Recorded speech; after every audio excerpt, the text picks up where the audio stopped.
TI supporters मायूस किए। शरफ मरवा साहब अस्सलाम वालेकुम।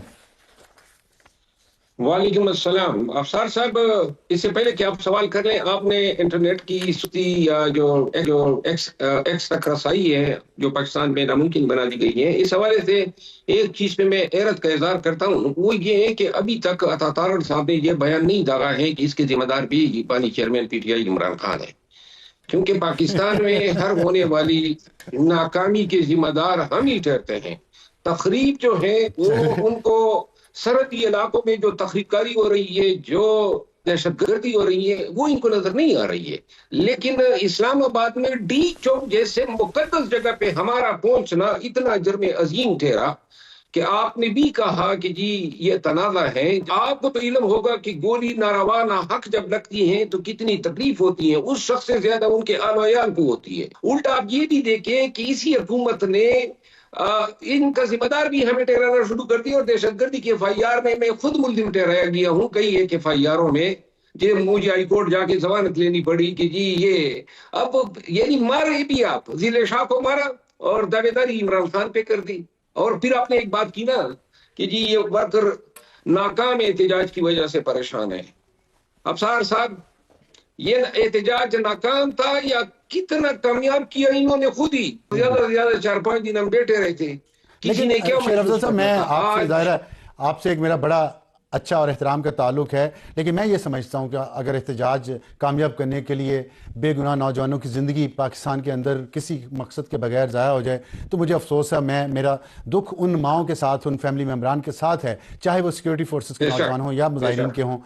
सब मारे गए, नहीं जान किसी की भी नहीं जानी चाहिए थी। हम बेहतर तरीके से भी ये मसला हल कर सकते थे। लेकिन मुझे ये बताइएगा कि क्या मुराद सईद रैली के साथ थे? मुराद सईद इतना ही मौजूद था रैली में जितने वो 1500 अफगानी थे जो बकौल इनके मुराद सईद लेकर आया था। मुराद सईद को जान के लाले पड़े हैं, 2-2.5 साल से वो छुपता फिर रहा है। और वो इन्होंने केसेस में मुराद सईद का नाम डालना था ना, तो अब मुराद सईद वाली स्टोरी भी कंपैक्ट कर दी है। इनसे ये भी बईद नहीं कि ये, मैं आपको एक अर्ज कर दूं, ये आपने फरमाया ना कि जी सियासत के लिए लाशें गिराना, अगर हम लाशें गिराने के लिए गए थे तो इन्होंने क्यों मौका दिया और ट्रैकर दबाया? अच्छा, ये बताइएगा, ये बात ठीक है, आपने नहीं मारा, लेकिन जब बातचीत हो रही थी रैली के फाइनल कॉल के शुरू होने से पहले भी और दौरान भी होती रही, उस दौरान जो गलत फहमी है या जिसे कहते हैं ब्रेकिंग पॉइंट, वो कौन सा था? इस पे मैं सिर्फ मुख्तसर इतना जवाब दूंगा कि जो बातचीत हो रही थी, और ये अब मुझे भी कंफर्म हो गया कि खान साहब की भी ये ख्वाहिश थी कि संजानी से आगे न बढ़ा जाए। तो लिहाजा मैं पहले ये गुमान कर रहा था कि शायद खान ने यह न कहा हो, लेकिन आज मेरी तफसीली मुलाकात हुई है चेयरमैन बैरिस्टर गौहर साहब के साथ, और ए टू जी जो मुज़ाकिरात हुई, जो बात हुई है, इस पे मैं अफसोस कर सकता हूँ कि इन मुज़ाकिरात के मुताबिक, खान की ख्वाहिश के मुताबिक संजानी से आगे नहीं बढ़ना चाहिए था। ना हमारे वर्कर जो हैं वो इम्तिहान में पढ़ते, और शायद अगर ये लोग अकल के नाखुन लेते। ये आपने जो बात की ना कि एहतजाज नाकाम हुआ, एहतजाज इतना कामयाब हुआ कि एहतजाज की जो है वो गनगरज तो दुनिया के तूल और अर्ज़ में फैल गई, तमाम मुमलिकतों को और आदमी बिरादरी को पता चला। आदमी मीडिया जो है, ठीक है, लेकिन ये मकसद तो आपका भी नहीं था ना कि घनगर्ज दूरी पूरी दुनिया में जाए, पाकिस्तान की बदनामी हो। ये तो आपका मकसद भी नहीं था। आपका मकसद तो था कि खान को रिहा करवाना, वो नहीं हुए, पाकिस्तान पूरी दुनिया में बदनाम हो गया। लेकिन मुझे ये बताइएगा, सवाल मेरा सुन लें कि अगर आपने कहा कि संजानी का तय हो गया था, खान साहब ने कहा था संजानी जाएं, तो मुझे सिर्फ मुख्तसरन ये बता दें, बुशरा बीबी ने खान के हुक्म की अदम अदूली की, उन्होंने उसके हुक्म को डिसमिस किया और जिद की मैंने डी चौक जाना है, वो अपने तौर पे की या उसके पीछे कोई और हाथ है? नहीं, आप तो नजर नहीं आता है, लेकिन बुशरा बीबी की तर्जमान जो है निशाद यूसुफजई बेचारी को जो है अपनी वजारत से हाथ गंवाने पड़े हैं, और इन इश्यूज पे सवाल करना और फिर पीटीआई के लोगों से जवाब तवक्को रखना, देखिए यह हमारी सियासी कैरियर को दांव पे लगा देता है। बुशरा बीबी के हवाले से मैं ये बात कर चुका हूं कि वर्कर खुद भी काबू में नहीं आने वाले थे। अब इन चीजों का तायुन जरूर होना चाहिए, अकाउंटेबिलिटी होनी चाहिए कि क्या वो वजूहात थी, लेकिन ये कि सालिम इल्जाम दरी जो है वो बुशरा बीबी पे भी सालिमान इल्जाम नहीं करा जा सकता है कि कुल जिम्मेदारी तो जो है आपने कहा अकाउंटेबिलिटी होनी चाहिए, और तो क्या मिशाल यूसुफजई को जो सैक किया गया है, उनके ओहदे से बरतरफ किया गया है, वो अकाउंटेबिलिटी ही है? मिशाल को मैंने फोन किया और मैंने उससे पूछा, क्योंकि मैं ये समझता था कि मिशाल ने मीडिया पे वो बातें कर दी जो जिससे हमारा जो मौकफ था वो भी कंट्रडिक्ट हुआ बीबी साहिबा की जानिब से, चूंकि वो उनकी तर्जमान है। और हमारी तो कोशिश यही थी कि जो बीबी साहिबा पे एक्सक्लूसिवली इल्जाम तराशी हो रही है कि वो इसकी जिम्मेदार है, इसमें हमने जो है इस इंप्रेशन को डिस्पेल करने की कोशिश की थी। लेकिन मिशाल ने जो बात की और फिर मेरी उनसे बात हुई तो मिशाल ने कहा कि उन्होंने जो इंटरव्यू दिया है वो बीबी साहिबा की मां पे दिया, बल्कि उनके हुक्म के तहत दिया था। तो इसके बाद जो है मेरे पास कोई और जवाब नहीं रहता है। तो लिहाजा जो अगर उन्होंने बीबी साहिबा के कहने पे ये अगर बुशरा बीबी के कहने पे मिशाल यूसुफजई ने बयान दिया और उसके पादाश में उनको बरतरफ कर दिया गया, तो क्या ये message loud and clear Bushra Bibi को पार्टी की तरफ से दिया गया है कि अब आप खामोश रहेंगी और साइड में रहेंगी?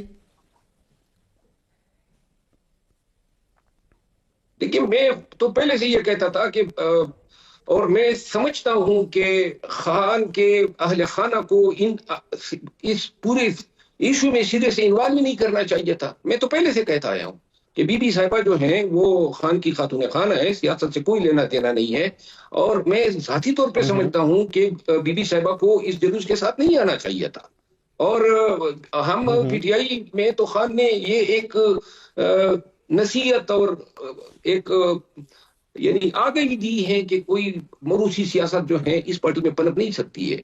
तो लिहाजा मैं तो इब्तिदा से इस चीज का कायल था और मेरा ख्याल ये है कि आइंदा के लिए बीबी साहिबा का पार्टी के सियासी अमूर से जो है इस वाक़े के बाद मेरे ख्याल में किनाराकशी जरूर होगी। अच्छा, ये बताइएगा कि बीबी के बारे में जो आपके बाहर बैठे हुए सपोर्टर्स हैं पाकिस्तान से बाहर, वो बड़ी ही चश्म कुशा जिसे कहना चाहिए, आंखें खोलने वाली बातें कर रहे हैं।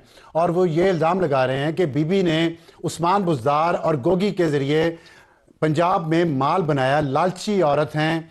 और स्कम भी कहा है, रुबीना खान ने उनको, बहन इमरान खान की, स्कम ऑफ द अर्थ कहा है, मतलब घटिया तरीन जो अल्फाज इस्तेमाल हो सकते हैं वो किए हैं। दूसरी तरफ ये कहा जा रहा है कि अब तमाम मलबा बुशरा बीबी पे गिराया जा रहा है खान को बचाने के लिए। आप क्या समझते हैं?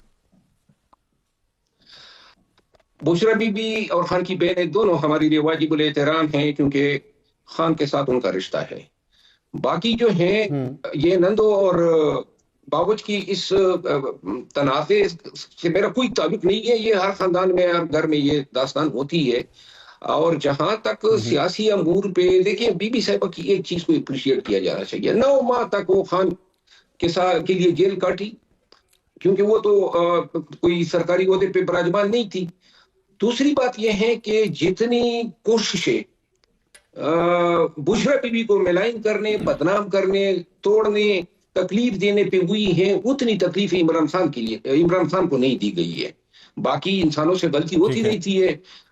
मेरा ख्याल है कि, और मैं रिकमेंड भी करूंगा और खान से मुलाकात भी होगी, कि हमें स्ट्रिक्टली उस कोड को फॉलो करना चाहिए और पार्टी की क़ियादती जो है वो पार्टी के अफेयर को रन करें। हमारा और नून के पटवारी में ये फर्क है कि हम मरूसी सियासत के कई लोग नहीं हैं। हम जो है वो खान का हमारा लीडर है और खान जी। तो फिर जो बाहर बैठे लोग पीटीआई के कह रहे हैं ये बात कि बुशरा बीबी ने माल बनाया है उस्मान बुज़दार और फराह गोगी के जरिए, वो ठीक कह रहे हैं, गलती हुई आप कह रहे हैं बुशरा बीबी से उस वक्त? नहीं, ये तो इल्जाम है। और ये भी जो है काफी अरसे से इन लोगों ने बीबी साहिबा के खिलाफ लगाया, लेकिन क्या एविडेंस है? वो माल और मता कहीं नजर भी तो आना चाहिए था ना, किधर गया वो माल चीफ मिनिस्टर से? ये क्या एविडेंस है? कोई कारखाना लगाया, कोई जमीनें खरीदी? मैं बताता हूं। फैसल वावडा ने कहा हमारे प्रोग्राम में, उन्होंने कहा कि इमरान खान का आप 3.5 साल जो हुकूमत में रहा उससे पहले का वक्त देख लें, कभी कोई तोशाखाना नहीं था, कोई हीरे जवाहरात के मामलात नहीं थे, कोई 190 मिलियन पाउंड के बदले में ज़मीनें लेने का मामला नहीं था। ये सारी बात, ACDC कमिश्नर की पोस्टिंग ट्रांसफ़र पंजाब में, कभी उस पर कोई इल्ज़ाम नहीं लगा। उस पर इल्ज़ाम लगा तो बुशरा बीबी की वजह से लगा। और फिर अब जो आके मिशाल यूसुफजई को आप लोगों ने बरतरफ किया है, उस पे लोग, यही लोग जिनकी मैंने अभी मिसाल दी पंजाब के बारे में, जो बुशरा बीबी पे इल्ज़ाम लगा रहे हैं, आपके बाहर बैठे हुए लोग PTI के, वही कह रहे हैं कि मिशाल यूसुफजई खैबर पख्तूनख्वा की फर्क हो गई है। तो बात तो कहीं ना कुछ तो है ना। देखिए, मिशाल एक साफ सुथरे किरदार और रवैये की हामिल खातून है, मैं इसकी गवाही देता हूं।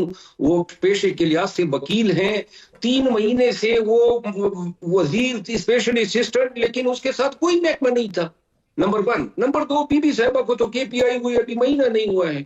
महकमा तो फराग होगी के पास भी कोई नहीं था। नहीं, अगर पंजाब के हवाले से आपने जो वावड़ा साहब की बात की, तो आप ये बताएं कि इमरान खान कितनी दफा वज़ीर आज़म, सलमान अहमद भी कह रहा है ये बात। सलमान अहमद जो न्यूयॉर्क में बैठा है वो भी ये बात कर रहा है जी। आप राजा आदिल भी ये बात कर रहा है। पागलों के हवाले दे रहे हैं।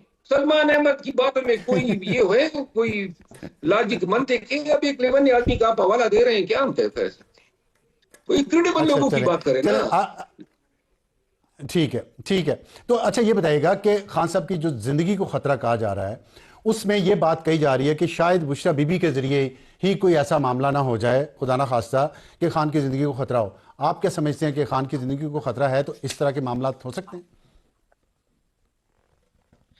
देखिए, हर तरफ खान को खतरा बुशरा बीबी से होना, उसके रेपुटेशन की वजह भी बुशरा बीबी का होना, उसके डरने की नाकामी भी उनका होना, फिर उनकी जान को खतरा भी, ये सारी चीजें जो है मिलाप नहीं खाती है।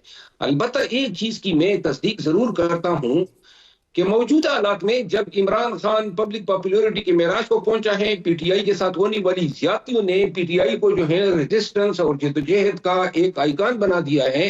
इन हालात में इमरान खान की जिंदगी जो है वो, उसको खदशात ज्यादा बढ़ गए हैं, क्योंकि अगर खुदा न खास्ता इमरान खान न हो तो PTI और कौम के पास कोई उम्मीद ही नहीं है, सब कुछ अपनी आप मर जाएगा। तो आपके दौर के डिप्टी स्पीकर कासिम सूरी, जो एक स्टे ऑर्डर के जरिए 3.5 साल बैठे रहे, क्योंकि उस वक्त सुप्रीम कोर्ट के कुछ जजेस जो थे वो मौजूद थे, वो ले गए हैं और बाहर से उन्होंने ये कहा है कि खान को कोई ऐसा स्प्रे किया गया है जिससे उनकी दिमागी तवाज़ुन उनका ठीक नहीं रहेगा। उन्हें ये बात कैसे पता चली और क्या आप उनकी इस इत्तला पे आपको यकीन है? मेरा ख्याल नहीं है कि यहाँ हमें इस्लामाबाद में इल्म नहीं होता है और ऊपर उधर वाशिंगटन में इनको हो जाए। और यहाँ पे खान के साथ हम सबका रब्ता है, आना जाना है। हाँ जी, क्यों करते हैं फिर ये लोग ऐसा? सही कह रहे हैं आप। तो आप यहाँ मौजूद हैं, आप मिलते हैं, मिलाते हैं उनसे, आपकी मीडिया के लोग रोजाना मिलते हैं। अभी कुछ दिनों ये 2-3 अब परसों फिर मुलाकात हो जाएगी खान साहब के साथ। तो लिहाजा मैं नहीं समझता हूं कि ऐसी बातों से जो है पाकिस्तान में इस तरह बढ़ता है। वर्कर्स जो हैं खौफ का शिकार होते हैं और ऑलरेडी जो है मायूसियां जो है और तारीकियां अपने डेरा किए हुई हैं। लिहाजा हमें उम्मीद देनी चाहिए कौम को भी, पाकिस्तानियों को भी और PTI के वर्कर को भी। अगर जायज खदशात होंगे हम बोलेंगे और हम बोलते आए हैं, लेकिन ऐसी चीजें तो जो जिनका सर की समझ ना है, जो बाहर बैठे, तो ये बाहर बैठे लोग जो इस तरह की गुफ्तगू करते हैं बगैर किसी सबूत के, ये अहमक हैं या ये जानबूझ के यहाँ पे वर्कर को मायूस करना चाह रहे हैं? देखिए, मैं ये नहीं कहता हूँ, कासिम सूरी साहब के अपने जराए हो सकते हैं, लेकिन फिर उनको कोर्ट किया जाना चाहिए। लेकिन ये है कि मैं जाती तौर पर यह समझता हूँ कि ऐसा होना जो है मुमकिन नहीं है कि कोई स्प्रे के जरिए आप उसकी दिमागी तवाज़ुन को खराब करें। बहरहाल मैं एक आखिरी सवाल कहूंगा, मैं आपसे पूछना चाहता हूं। आपने अभी जिक्र किया कि यह तय हो चुका था, खान साहब का मैसेज जो है कंफर्म्ड है अब कि संगजानी में ही जलसा कर रहे हैं, डी चौक नहीं जाना, और इसकी हुक्मदूली हुई। मैं आपसे एक मफरूजे के तौर पे बात करता हूं, क्या यह मुमकिन नहीं है, जैसे आपने कहा खान साहब के साथ बहुत वफा की बुशरा बीबी ने, 9 महीने जेल में रही, तो खान से जब आखिरी दफा वो मिली हैं उस वक्त खान साहब ने उन्हें कह दिया हो कि आपने डी चौक पहुंचना है, मेरी तरफ से कोई भी मैसेज लेके आए भी अगर कोई तो खान साहब ने ये बयान भी वैसे दिया था। तो आपने उसकी बात नहीं मानी और आपने डी चौक जाना है, और बुशरा बीबी उसी बात को फॉलो कर रही है जो खान साहब ने उनसे आखिरी मुलाकात में की हो, इसीलिए उन्होंने समझाने की बात नहीं मानी बैरिस्टर गौहर की। बिल्कुल, आप 100% सही बात कर रहे हैं। बिल्कुल यही तो वजह थी। जिम्मेदारी तो खान साहब की होनी चाहिए ना। ठीक है, तो फिर जिम्मेदारी तो खान साहब खान साहब ने फिर अपने किसी और मैसेज किसी और नहीं, वो उस वक्त का पैगाम था। बाद में जब गौर साहब गए और क़यादत गई और फिर बैरिस्टर गौर और बैरिस्टर सैम गए, फिर असद कैसर साहब गए, इसका निचोड़ ये था कि खान साहब फिर इस पे भी राजी हो गए थे कि चूंकि बुशरा बीबी के लिए वो वीडियो भी रिकॉर्ड करना चाहते थे, लेकिन चूंकि बैरिस्टर गौर साहब का मोबाइल नहीं था, सरकारी लोगों का मोबाइल था, तो खान को खदशा था कि कहीं एडिट ना कर दें। तो उन्होंने फिर कहा था कि 26 की मॉर्निंग को जो है मैं वीडियो बना के दूंगा, लेकिन 26 को फिर इनको रसाई नहीं दी गई, क्योंकि वो बता रहे थे कि जी अब नंबर 1 नहीं मान रहा है, तो इस वजह से। ठीक ठीक, बहुत शुक्रिया शेर अफजल मरवा साहब, बहुत अच्छी आपने गुफ्तगू की।